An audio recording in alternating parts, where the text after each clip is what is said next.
So, welcome everybody. Thanks for joining us today for this second and hopefully last online version of the ABRA meetings. We sincerely hope that for our December meeting, we will have a chance to see each other in 3 dimensions and not only through a computer screen. It would be a major improvement, but obviously subject to government regulations in December. So we will see on that, but the intention is to come back to more lively and in-person meetings as soon as we have a chance. I guess most of us have already had a pretty good share of online meetings in the past month. So Fiona will come back on the poll after the presentation, and it's really my pleasure and privilege to welcome among us today our guest from PwC International. That they are going to be talking to us on the current business concerns and on the future of international mobility in the world post-COVID-19. So I have the pleasure to introduce Sanjita Chetri Samal, Senior Manager at PwC, and she has a large experience working with multinational clients to assist them to support their global mobility programs, and she helps them, the clients and their teams to define and implement effective strategies, structure policies, process technology, and so forth, linking to their business, HR, and talent initiative. Welcome with us, Sanjita. And she is joined today by Nick Boydens, a Belgian national with a long time already at PwC and experience in assistance multinational companies with their global mobility matters and advising them on all their, global mobility issues and transformations and so forth. So, welcome with us, Nick, and thanks for being present. I don't know which of you is starting to speak, but now the floor is yours, and I'll mute my mic until you're done. No worries. I think I will share my screen, but I'll also switch off my video. Nice meeting everybody to start with, just so that the internet doesn't drop off. Just one moment. Can everybody see my screen? Yes. Yes, perfect. All right, perfect. Nick, over to you. Okay. Thank you, Eric, for the introduction, and also thank you, Sanjita, for putting the stuff on screen that we have prepared. As Eric mentioned, I have quite some years of experience within PwC. In fact, I celebrated my 22nd work anniversary a few months ago. This is my first job ever, so it should be that PwC is a great place to work, as we also pretend to say, but I'm the living example that it's the truth. I've always been working at PwC. I started in personal tax, and then gradually we also started focusing, when it's related to personal tax, it's always about global mobility. And I must admit that I've seen a lot of things happening over the years, of course, when it comes to exchange of information, how expats are doing things, how companies are structures and the like. But I must admit that 2020 was a kind of a year which I did not really expect to happen ever, and I think I'm not the only one. But this was kind of a very freaky period, to call it nicely. And that's why we said, okay, there will be an impact anyway. There has been the mobility pre-COVID, and there will be the mobility post-COVID. And within PwC, we also wanted to share a bit an insight on how things are going to look like, or how do we think that things are going to look like. And we're not doing that necessarily from our own wisdom, as to say, okay, we know how it's going to happen. But we base ourselves as well on the outcome of surveys that we have launched in the beginning of the pandemic, and when it, I would not call it in the middle, but when it was hoping to go to the end in July. And it was pretty amazing, or I wouldn't call it fun, but it was amazing to see how the results evolved. Because if we launched the poll in April, that was the first survey that we did. At that moment, we saw that the majority of companies were still convinced that things would go back to normal within a few months of time, and that after the COVID-19 situation, things would go back to normal. 44% would say, okay, then we go back to the normal. There were a few thinking, okay, it's going to decrease, and some of them were even thinking there was a fundamental impact. It was also astonishing, one way or the other, to see that a lot of companies were not really knowing where their employees were at the moment that the pandemic was really exploding all over the globe. So that was really, at that moment for them, the focus, yeah, how can we run things and how can we ensure that things are going a bit more smoothly.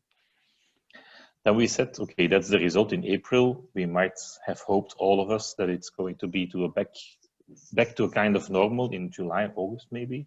So we said, let's have another chat with the team, or let's have another chat with our clients to see what is now happening if we are 2 or 3 months later. So in June, we applied, or we launched a second round of our survey. And then we indeed saw that there were some trends which were going in another direction. Whereas it was initially seen, okay, a lot of people were thinking it's going back to normal. That percentage was clearly dropping down. And it was also the way companies were looking at international moves. Either it was because of it was decreasing, and also how they would structure their entire global mobility program, and on a more broader scope on how they are going to run the entire workforce of their company. That's why we also said, if you can go back one slide. Sorry. That's also why we said, okay, if you are looking on what is going to happen, you might think, okay, there will be less of international mobility, but we do expect that there will still be a lot, not tomorrow or not within 1 month, but it will come because of the workforce going mobile. And when we are talking about globally mobile, it should not necessarily mean that the people are actually being mobile. It can also be virtual, that people are going on assignment. We'll come back on that later. Now, a new way of doing the global mobility program also comes with a lot of changes, whereas you tend to have either local agreements, or where you have certain rigid policies, you need to come up with a more global approach. And also as a company that you say, okay, maybe the policy is now fit for this kind of international assignment form, or this type of international transfer. But there will be new policies to be implemented, because the programs will also be more flexible. So that's the evolution we see happening, or that we expect to happen, is that it will still be a global, maybe not global mobility in the physical sense, but it will evolve towards a global workforce, not necessarily indeed, as I mentioned, physically, but also virtually. If we then see as well on what is the impact on how the global mobility function evolves within a company, then we have also seen there that there is an evolution, in a sense that a few years back, a lot of the mobility teams were, I would also call it, on the reactive side, but it was more like focusing on, okay, I need to act if somebody asks me. Gradually they evolved, okay, just make sure that everything is running smoothly, that we are compliant, and that people can move from country A to country B. But you see that over the years, that the mobility function as such has also become a more strategic partner at the table, because they are also linking it more and more to talent management. You should, for instance, have an international assignment before you can go for function X, Y, Z. That, of course, also has an impact on how you are approaching your mobility program. And of course, because of the current situation, and the fact that you see that a lot of companies now also start seeing that people should not necessarily be in the office next to their door, but that they can do things also on a virtual way. That also means that your potential workforce is also broadening up a lot. And that, of course, also has an impact on how people are completing, or how they are fulfilling their global mobility function going forward. So that's also an evolution, not only in the market, but in a general trend as well. What does it concretely mean? I think a lot of, if not all, will know that these are typical types of global mobility.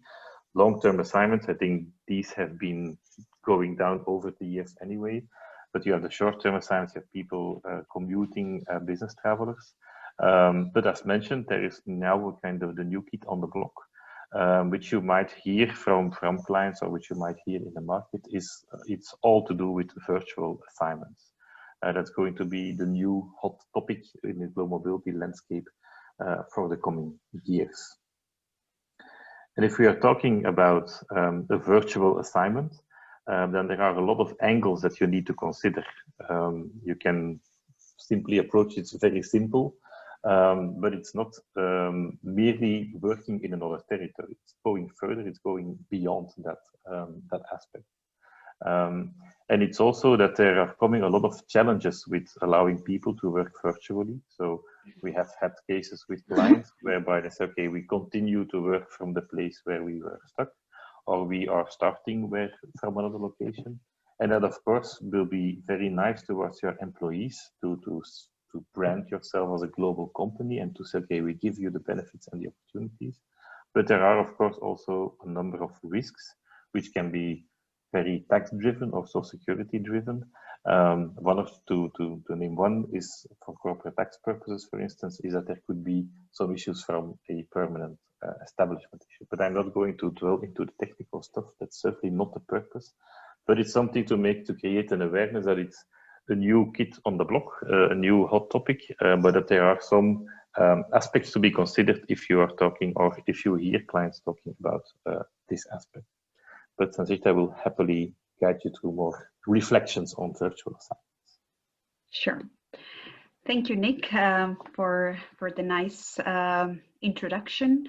As you see, the slide mentions COVID-19 and the new normal. So, you know, the topic of today was the future of global mobility. And when we talk about future of global mobility in today's times, we cannot overlook COVID-19. So in the light of the current pandemic, there were employees or there were employee types who actually triggered a virtual assignment setup, and that has broadened the whole discussion amongst organizations or clients.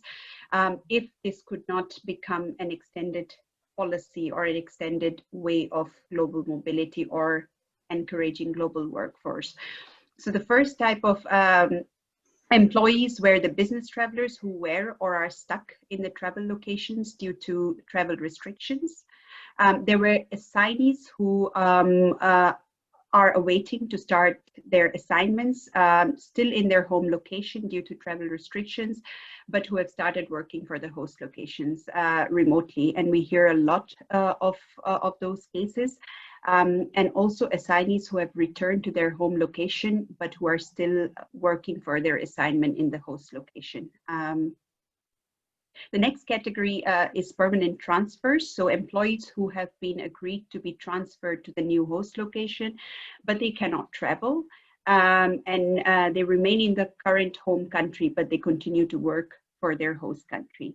And then there is the next bucket of employees who are the interesting ones, where there was an early end of assignment because of the COVID-19 situation, and they wanted to go back to their home country.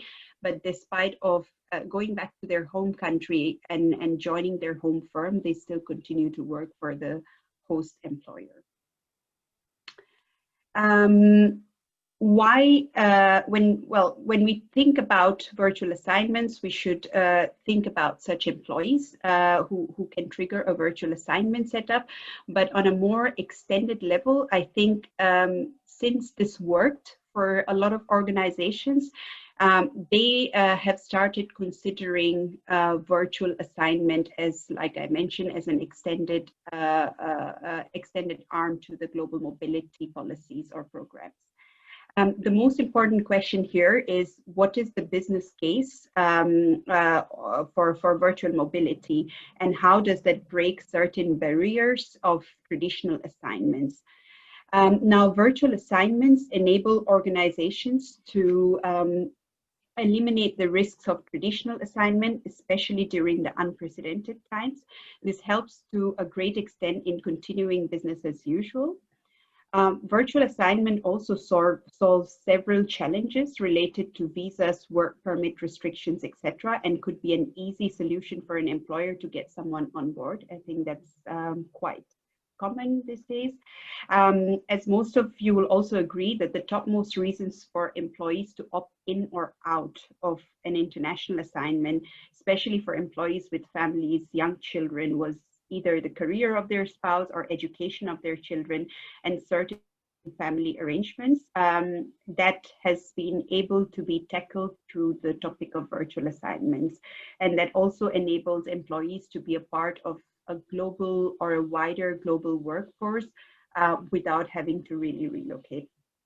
And the above factor, therefore, like I mentioned, directly connects to the global workforce, and in a way also with the budget of the employer, because at the first instance, and we will talk about it a bit more, virtual assignment could be a great way for organizations to manage their global mobility budget and introduce a concept of global pay through fair and consistent policies, either based on location or skills.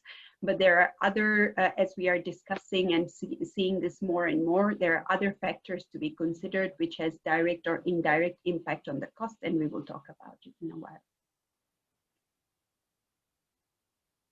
Assessing the feasibility of virtual assignment. Now, this is quite interesting because we have remote working and then we have virtual assignment. Virtual assignment is a subcategory to remote working clearly, but they are not interchangeable because of a number of complications or complexities due to different countries involved and so on. When we do the assessment for clients, there are a couple of things that we, or for organizations, there are a couple of things that we think is very important to assess. The first is the job. So the first question is, can this job be done remotely? Is there a need for the employee to be on site? And this can, the first simple question can just help organizations to evaluate if the employee should be on traditional assignments, on commuter assignment, should be a project worker, or could they be or could they be business trippers, or can there be a potential virtual assignment plan? Analyzing the job, the tasks, etc., will be a big contributing factor on whether virtual assignment can be an option. And in some situation, a virtual assignment with business traveler can be a perfect solution due to the nature of job. The second important thing is the setup. So ability to set up virtual employees and enabling them to effectively do their job is quite critical from an employee experience perspective and also for their performance and productivity. While technology and advanced communication tools are key for an organization who want to set up virtual mobility, and therefore analyzing internal HR and IT systems and performing a feasibility check is critical and important for the success of virtual assignment. I'm sorry, I'll pause for some water.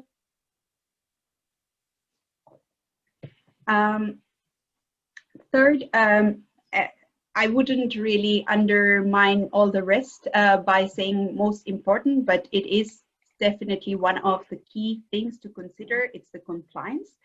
Like Nick already mentioned, having virtual assignees can trigger new problems. We can start with employment law issues, which is minimum wage, social security, pension, insurance, company car, personal tax, corporate tax liabilities, including permanent establishment risk. All these put together should be evaluated before agreeing or planning to start a virtual assignment. And tracking virtual assignment can be a key success factor in achieving both employee and employer compliance.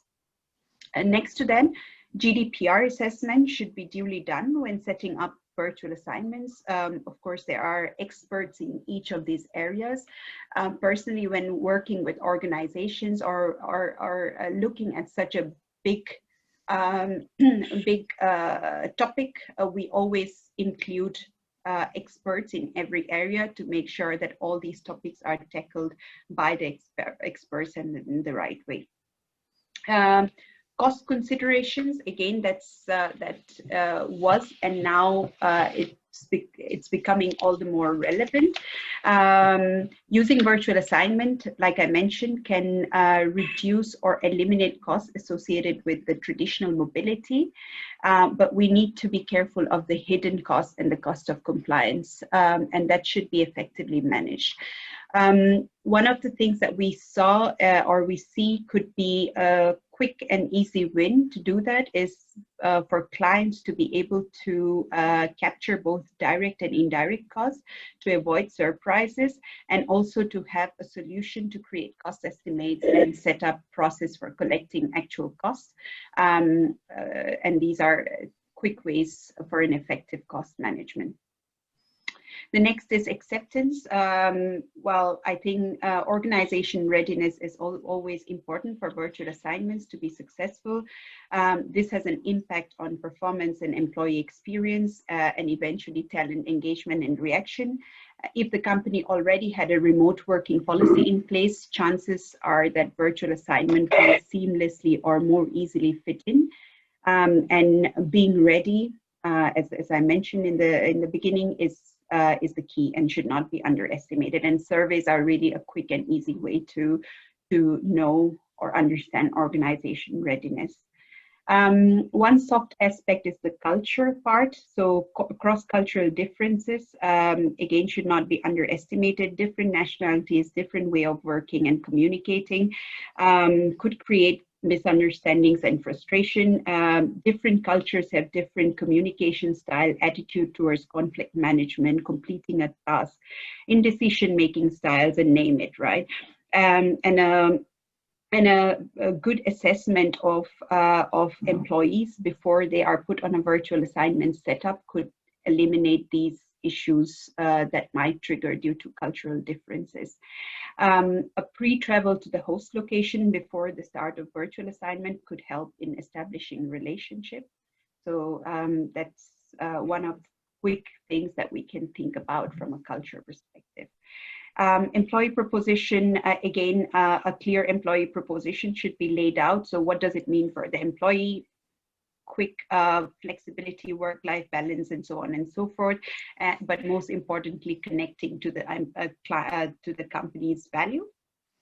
And what does it mean from the value of employer perspective? So parallel to this, there is a need to understand what the value of employer is to opt for virtual assignments, expansion of talent pool, business continuity and cost would be seen as the key value for the employer. However, other considerations that we just or that I just explained should be included in those assessments to ensure that virtual assignment indeed works for the organization. What are the next steps that we recommend or suggest is tracking. So finalizing listing of current impacted employees with their locations, roles, numbers in each locations working for an entity, time period to date, etc. are the quick wins in terms of tracking. Employer and employee risk to ensure relevant categories of risk for both employer and employee are determined, permanent establishment risk, employment law, tax, social security impact, etc.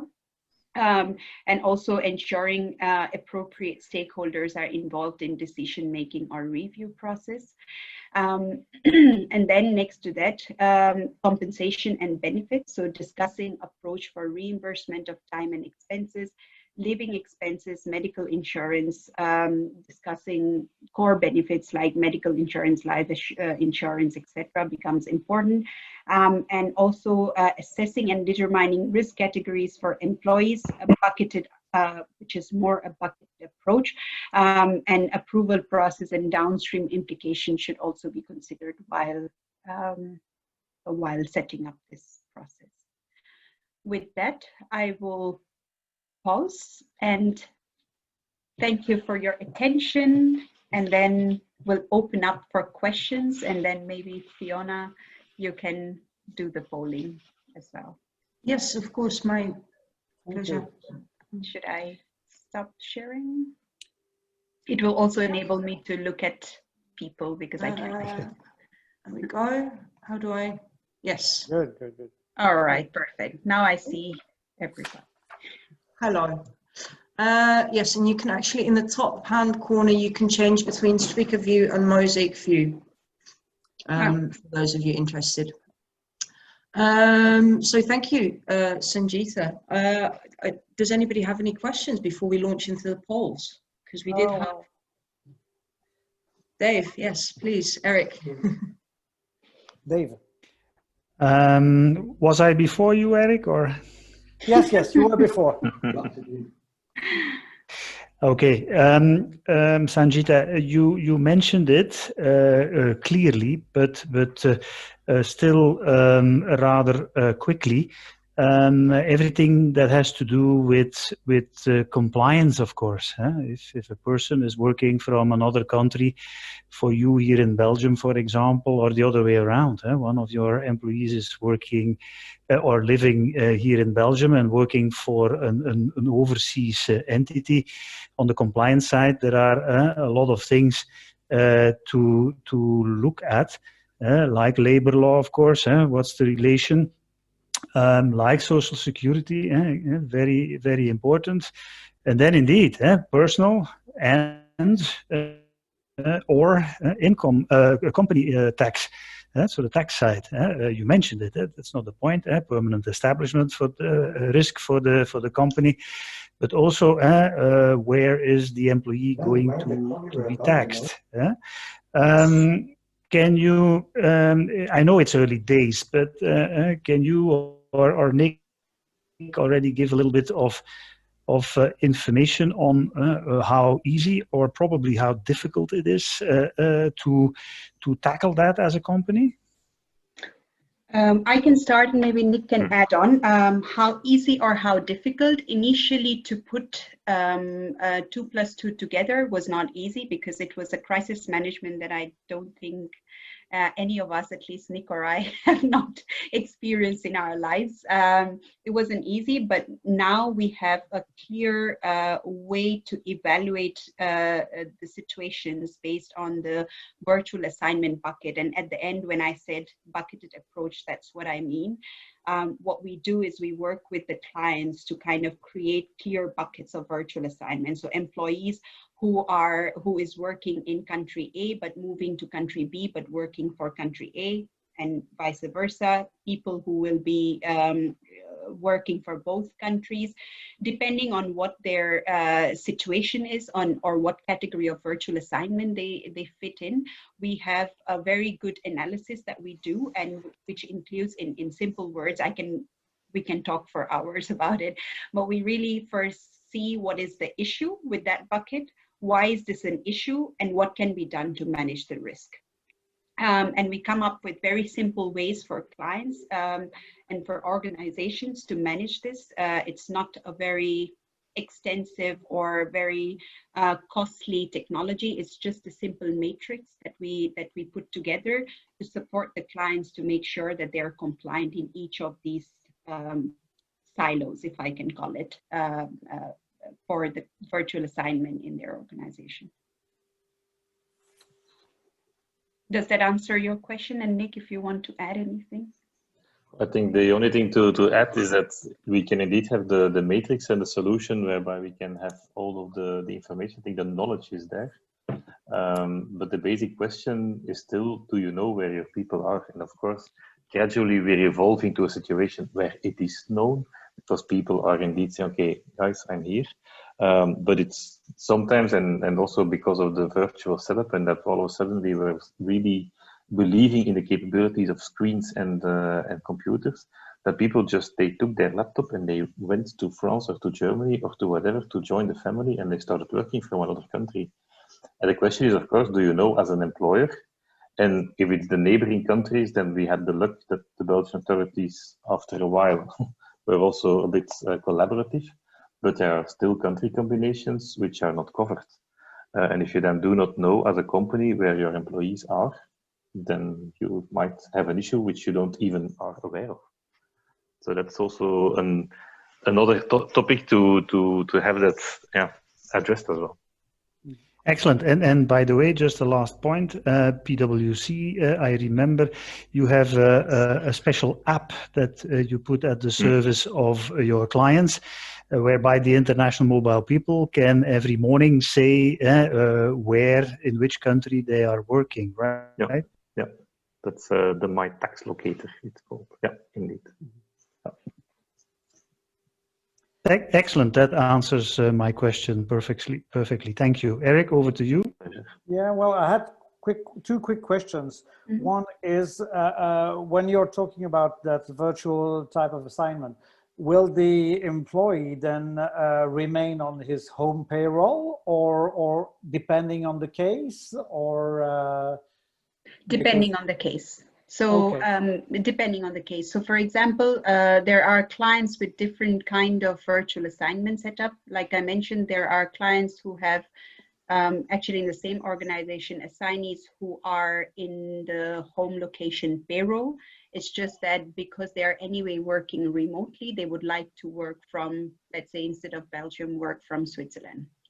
Is that possible? Yes or no? And if it's possible, then what are the things that we need to consider? Next to that, there are clients who have, or there are organizations who say, okay, now because of the pandemic, we still need to continue with business as usual. We know that the travel restrictions or whatever the current situation doesn't enable people to work. I will hire this person, let's say sitting in Singapore, very random example, sitting in Singapore working for Belgium. And they are actually working from home in Singapore, but on Belgian payroll, and have no connections or contacts whatsoever with the Singapore firm per se.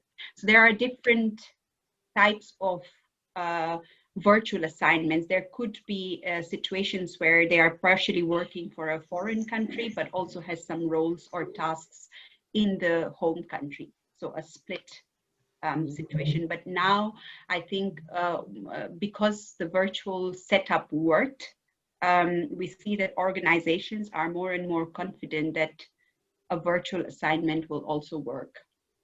Okay. Because also, I mean, in the past or until now, for many companies, having one of their employees having a real exposure to a different culture was considered an important part of their career path. Mm-hmm. And now, if you are, let's say, working 2 years for the Belgian subsidiary, but you still live in Greece, for example, you're definitely not exposed to that different culture, yeah. Or only virtually as well, which is totally different. Yeah, but that actually brings us, and I think it's a very interesting topic, right? But that actually brings us to the next most important topic on the table that we hear is the business traveler. So, you know, when this pandemic thing happened, everybody said, oh, there is not going to be too many business travelers, and you know, the issue and the risks with business traveler is more contained now. But now, as the topic of virtual assignment pop up, the relevance of business travelers also have come into picture. Okay, we cannot really say if one will lead to another. I wish I had a crystal ball and I could say, but what we think, and when we see the questions from organization and also as experts, this is also what we suggest, that the whole cultural or lack of working together as a team could be minimized through business travel. You know, people flying off and on to the location of work could eliminate a lot of these things without having to really relocate the employee if certain situations do not work well for the organization or the employee. Thank you. Yes, Dave has a question. Sorry to jump in there, but actually touches on something really interesting, which is the cultural bit of working together. Of course, we've all been working now from home for a few months, but you know, we do miss, I think a lot of people do miss the office environment, the being able to just sit down and have a quick chat about something rather than having to plan it into the agenda. And how do you find clients are coping with that? Is that a big problem? Do you see this, are the virtual assignments here to stay, or are there going to be different formats? What kind of feedback are you getting, I was wondering? Nick, do you want to take that? Well, I think it's linked to virtual assignment, but I think it's like you mentioned, it's also linked to just Belgian organizations as well. I think if you already hear the feeling at a call earlier today, but we also were thinking, okay, how can we connect with the teams, and how can, because we are always having a lot of new people on board, yeah, how can you indeed integrate them? We have had people who started, I think, on the 18th of March or the 19th of March, just really 2 days after everything went in lockdown. Yeah, it's not so easy to involve them and to have them include. And I think it's going to be a similar case with virtual assignments. I think, yeah, if you're indeed, like the example given, if you're living in Greece, but you're working for the Belgian subsidiary, if you are not able to come over sometimes, I personally think it's going to be very difficult to have kind of a flavor. You can say, you can follow whatever course, or you can read whatever book, or you can follow whatever Belgian television program, but it will not be the same. Or you can send over a box of chocolate and a box of beers, but it will not be the same to generate or to create the same feeling. And I think it's like Eric mentioned, if you indeed want to have at a given moment a diverse, certainly at the higher level in the organization, a diverse type of people sitting together, yeah, at a given moment, either they should be virtually together, because then it's the Greek and it's the Portuguese and the Spanish person. But if you say they should all be physically come to Belgium, yeah, then it might become an issue.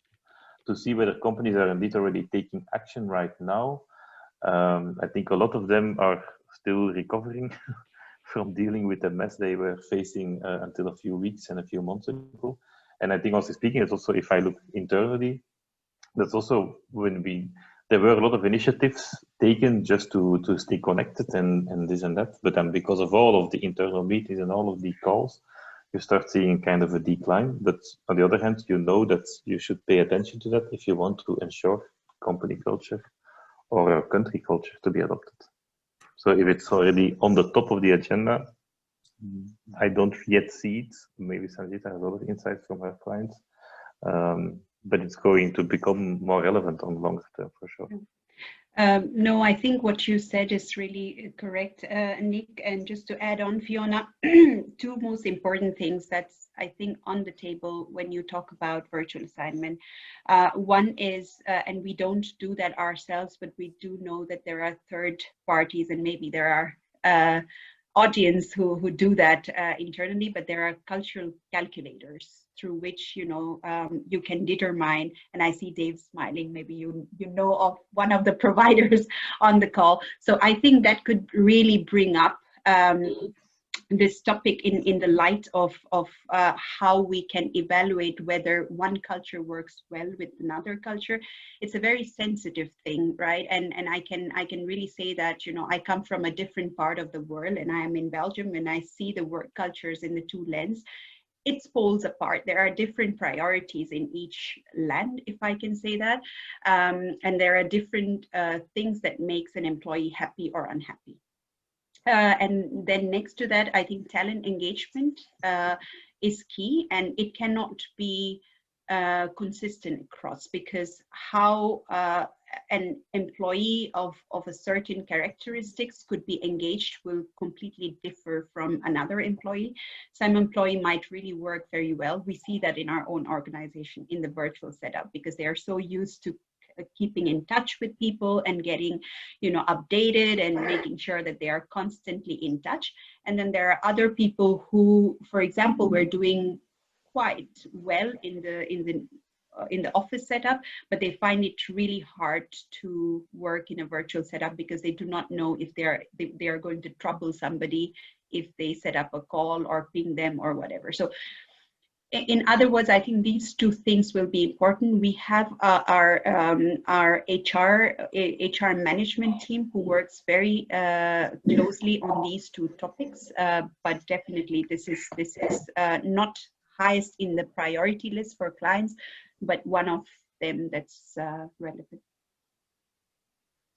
Thank you. Absolutely. Dave, did you have another question? Did I cut you off? I'm sorry. Yeah, but Yolanda first. Thank you so much, Dave. Thank you very much for the presentation. It's been really, really insightful. Chetri are obviously a housing agent. And the reason why I wanted to ask this question is I have heard about this virtual assignment more and more, which is obviously quite a detrimental factor to our industry because we're helping with temporary housing. But it's quite funny because certain clients are actually starting to increase the number of requests, but having longer length of stays. And then we have other clients as well who are looking more at that working from home, doing things from home. So it's very much 50-50. Obviously, some of the things, as you mentioned, the tax implications, you know, some people just don't feel comfortable working from home or doing virtual assignments. What do you think from, you know, a PwC perspective? Like, is this, I don't want to sound doom and gloom, the end of, you know, temporary service department housing?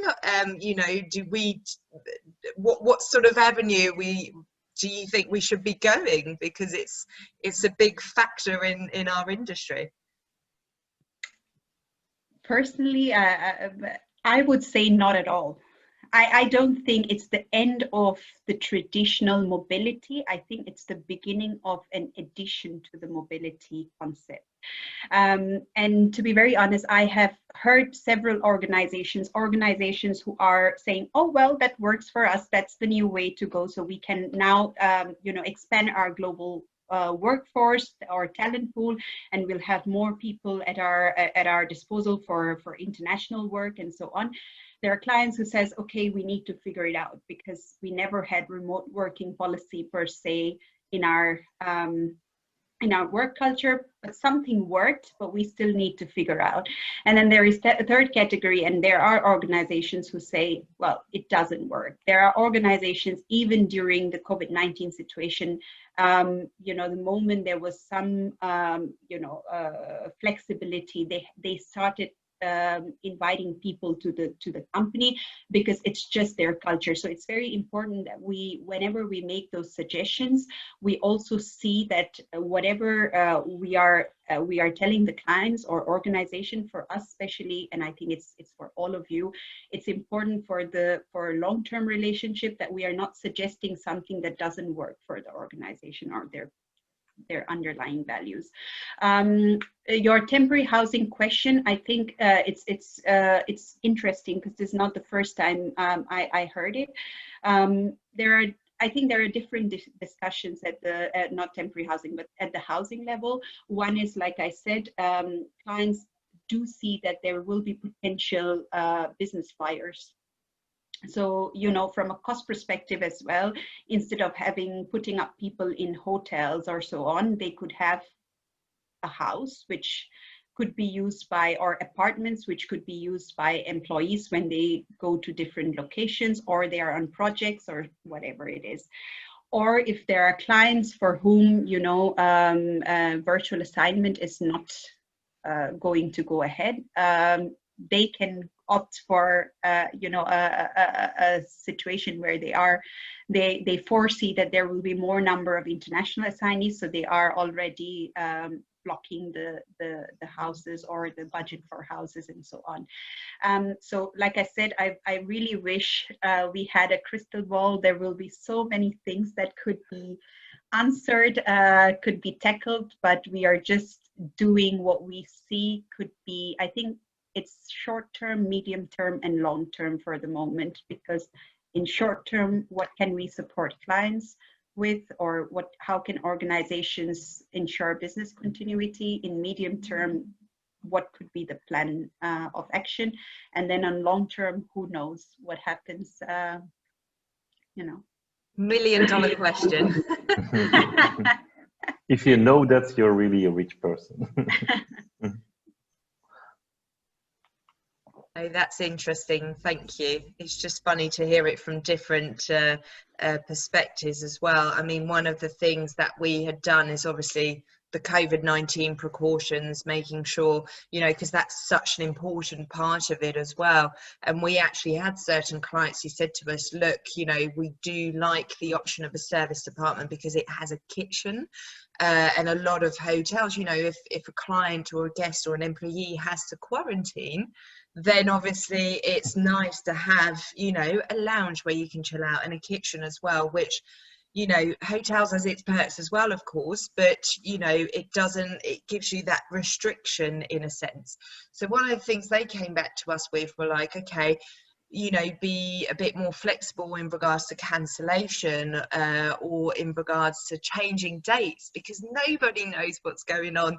The government is constantly changing, you know, across Europe is constantly changing the rules and regulations. So, I mean, I don't know, is that something that you guys work towards as well? Was it, again, not sure, we have to see. Yeah, I think it remains an unsure thing. I think stating indeed that it will never go back to the norm, I think going entirely back to what it was before, that will most likely not happen. But having a situation where we say, okay, now we all continue to be working behind the screen, I think we all experience the day when we can have either an event or when we can go to the office, we will be very happy kids. And I think it's going to be the same for business. And I think certainly the remarks or the measures taken, yeah, it's like you said, you can go to a hotel. Maybe there will be also, maybe the long-term assignments, they will perhaps not be that often anymore. But I guess there will be situations, and also to come back on, okay, how do you involve people in a culture that you then might say, okay, rather than sending them for 3 years, we just allow him or her to stay with family in the home country, but we are allowing him or asking him or her to come on a frequent basis to country XYZ. And then at least you indeed have a place where you can feel at home, because you can return to a place you know, and not only the maybe unpersonal hotel room. If I may pop in. Sure. I think virtual assignments could be interesting within the same time zone, because it's quite difficult if you have to work with the other side of the world and you can only see these people during a few hours. Also culturally, it's not easy to experience the culture of another country when you are totally in a different other culture. So I think virtual assignments is interesting within the same continent, where you have the same time zone, etc., a bit the same culture. But I don't really believe in it for intercontinental assignments. You're totally right. Yeah, no, you're totally right. I really think it's spot on, but might vary depending on the industry. That's the only thing. You know, there could be, like, for example, again, I don't want to really pinpoint, but for example, what happens in an IT industry could be a bit less relevant than, you know, a consulting industry, let's say. So I guess those are the factors that could come into play, but you're totally right. I think from a time zone perspective, yes, I mean, yeah, but you still know that there are countries who work in different time zones and who kind of have that, have those organizations. They are called KPOs or BPOs or whatever you want to call them. And then there are the cultural aspects. That's definitely something to consider. Right. Also, if you are assigned on a need base to solve problems, for example, well, I think you better have a captain on board locally than virtually. So it's quite difficult to solve problems from 1,000 kilometers further. Also for skill transfers, then you need to see the people, and as I said, with cultural and time zones, etc., it's very difficult. So I think that real assignments will still have a future. I agree. Yeah, totally But I agree. do think that the virtual assignment, I think it's like I said, it's the new kid on the block in the hot topic. And I think a lot of companies are looking at it like, haha, this is the solution, because then we don't need to pay air traffic anymore and what have you. But there will, at a given moment, there will be a list of the other aspects, and it can be purely compliance-wise from tax or security and what have you. But it's like you said, yeah, if you need to solve something, or if you are attending a meeting in Brazil, yeah, then it's going to be hard if you're in China or something like that. Mm-hmm. So it will be, at a given moment, they will see indeed that there are limitations as well. You also said that there could be complications regarding compliancy and compensation and benefits, etc. Would it be possible that a virtual assignment would be more expensive than a real assignment? Yeah, that's really a possibility. You can have some fines or whatever.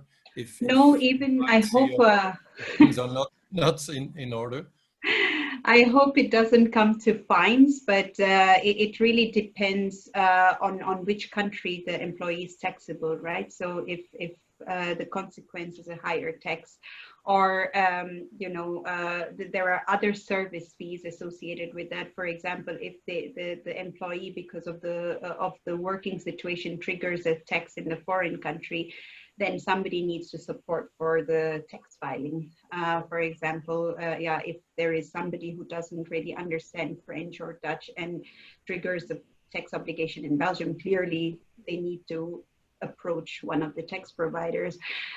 Same with, you know, doing risk assessment associated with permanent establishment, making sure that from an employment law perspective, they are compliant, ensuring that the insurance is extended to cover the employee. And again, from a comp and ben perspective, I think that's something that's still under discussion. And I guess everybody is doing things based on the organization specific situation, but what should the comp and ben be based on? Should it be based on location, or should it be based on skill? You know, that's another question. It would be very interesting after about a year or so, because there will be more benchmarking data to know really what other companies are doing and whether something is working or not. But I don't remember if I mentioned, but one of the things that is quite key is to have a cost estimate, like they have for international assignees, short-term assignees and so on. It's very important to do a cost estimate, because then it becomes very clear on what the incremental cost looks like over a period, whether it's with a limited duration or unlimited, but it becomes quite clear. Okay, thank you.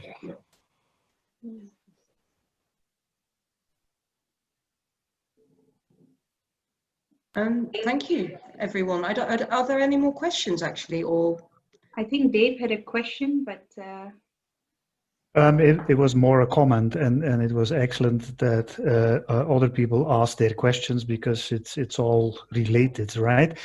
But maybe for Yolanda, I don't know if you offer co-working spaces too, because that could also be a part of the solution, let's say, for example, for the feeling of isolation of a person working all the time at home and not being able to meet with other people. In that case, of course, of co-working, not necessarily colleagues, but at least other people. But you mentioned that business travel could kind of compensate the issue of not feeling or understanding the culture of another country. Yeah, but even that has its limits. I mean, I had the privilege of being an expat myself 3 times in my career, twice in Japan and once in China. And I had regular business trips from colleagues coming over to jointly visit clients. But there is always the language barrier. There is always the barrier of not feeling how it is to live there.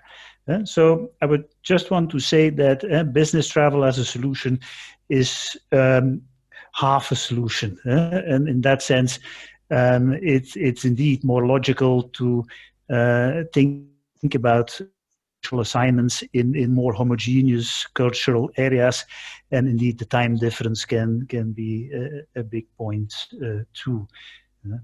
That was generally what I was.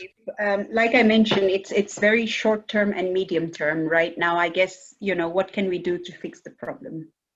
So if there are employees who do not want to move, or clients who do not want to move their employees at the moment, what could be the easiest thing? Because people might not want to uproot their entire family and change the schools of the kids, not knowing what's the situation. But of course, I think, like I said, I do not think, to Yolanda's question, I do not think it's the international assignments or the long-term assignments are going to die a slow death. No, but I guess we have to see what the long-term implication is. But from a short-term perspective, I guess this is an easy solution for clients to ensure business continuity. But I still agree with you. Actually, that's just reminded me, Pascal, did you want to ask a question? Did I see you jump in earlier? Actually, I don't really have a question, but following the last comments, it's funny because we actually had some families, new families joining our school, because that were some people that were doing some business travel. But with the situation, it was more complicated, and so they were separate, and so they decided that the family would move in the country, because then at least they would be with their family, and so they will spend more time than if they had to be from one side. So that's also the other way around.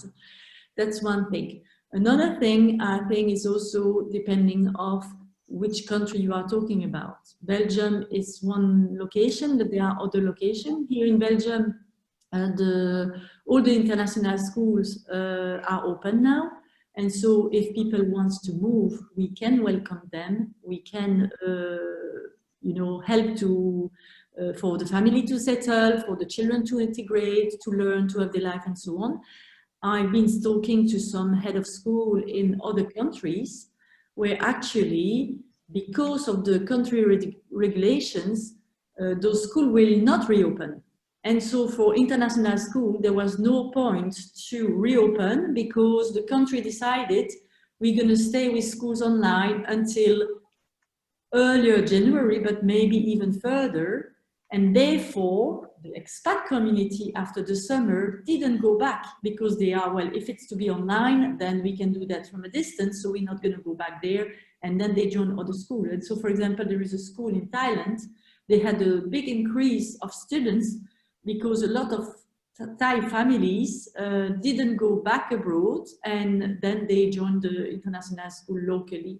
But I also know some schools that are almost closing because of the decision of the country.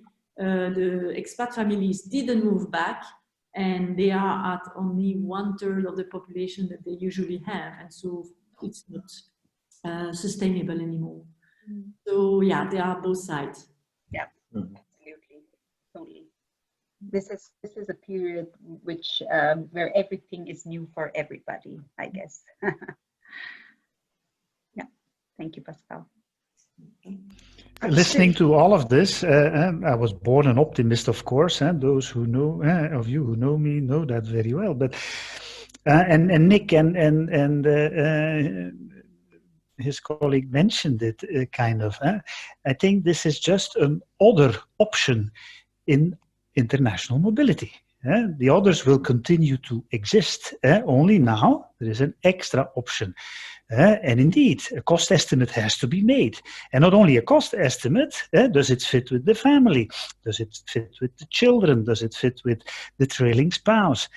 So my positive self thinks that it would only add on, and as such, that as a whole, global mobility will grow because of all of this, and that we will see a larger international mobility business and pool post-COVID. Of course, I have no crystal ball, but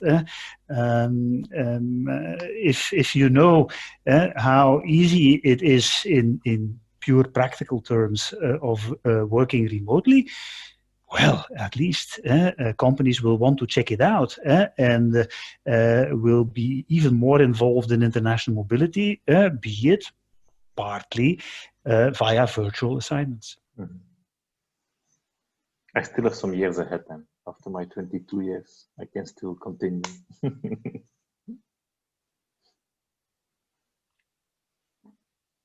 Absolutely. Actually, before I'd like to thank you, Nick and Sanjita. I think it's been hugely informative, but I also know you had a few questions for our attendees, as you were curious to know how our members have been experiencing the last few months. Perhaps now would be a good time to launch those questions, or is there anything you'd like to add that we haven't spoken about yet? No, just to add, I think as a door opener to the questions, Nick and I tried to give or summarize everything in 20-25 minutes. I don't know how long it took, but if anybody really wants to take a deep dive into what are the different aspects and what are the things that needs to be considered and how things need to be looked at, how to integrate it to the global mobility programs and so on, please feel free to reach out to us and we will be happy to address your questions.